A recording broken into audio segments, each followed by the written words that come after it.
The telling of a journey's medicine story is a craft unto itself. Delivering hard-to-hear insights in a way that leaves the listener inspired rather than traumatized, hope-filled and action-oriented instead of being seduced by drama portrayals. There is a balanced tension between tenderness and firm importance when addressing the remedies given. Sometimes the prescription given by spirit is something she isn't certain is in the listener's skill set, like weaving or building. Usually they are, but she doesn't know that until afterwards. Sometimes the remedy is regarded as too much effort, despite desire and need for it. Other times it is regarded as too trivial to be of value and so is dismissed or forgotten. Care-filled wordsmithing conjures imagery she can only hope conveys the fantastical realm she has traveled, the listener's request.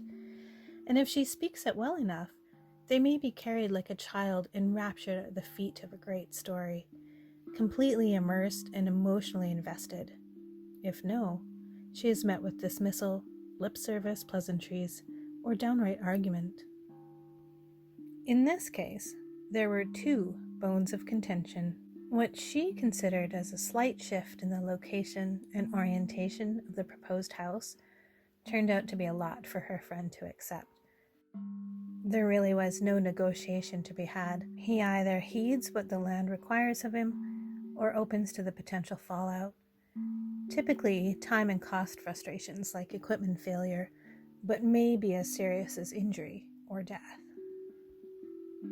The other condition met with resistance was the shrine of bones in one corner of the property.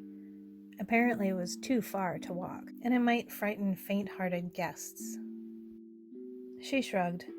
The thought of a short pilgrimage to honor the gift of animal nourishment and sacrifice seemed a potent, sacred act in her eyes. Regardless, her job was complete, and the sun was setting low.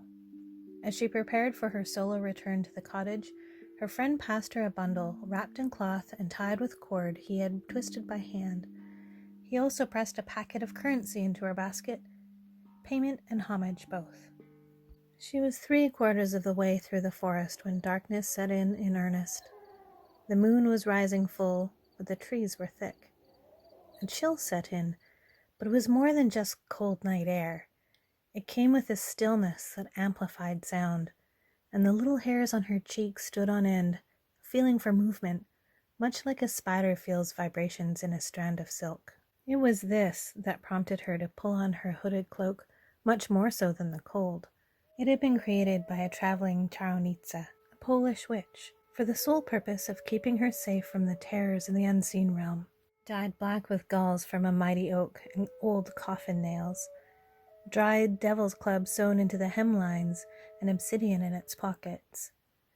She emptied the vial of infused water she had kept in her basket into her hands and wiped them over her heart and head.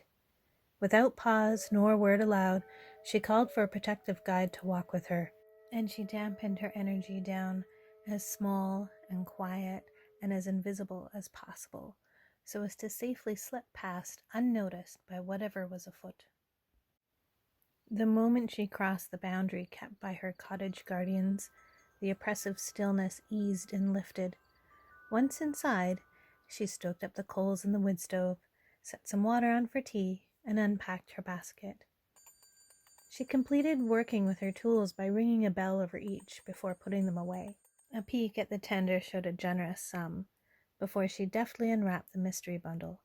Such gifts were generally supportive of her work in some way, a means to keep her in her medicine ways in addition to payment for services rendered. And so she found it was.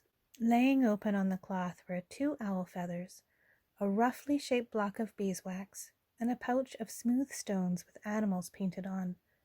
So thoughtful, quite useful, and very touching. She rang the bell over these 2 to cleanse and clear, ready for when need would certainly arise.